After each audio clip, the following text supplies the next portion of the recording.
সামর্থ্য না থাকলে বদলি উমরা হজ করা যাবে কি না? তো সামর্থ্য না থাকলে বদলি হজ করতে হলে আগে নিজের হজ করতে হবে, এটা শর্ত।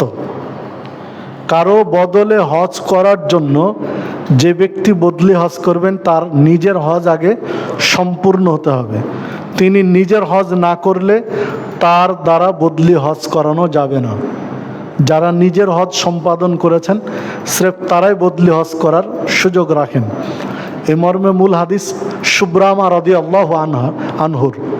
সুব্রামা রাদিয়াল্লাহু আনহু যখন নিয়ত করছিলেন তখন আল্লাহ রাসূল সাল্লাল্লাহু আলাইহি ওয়াসাল্লাম শুনে জিজ্ঞাসা করলেন, তুমি কার হজ করছো?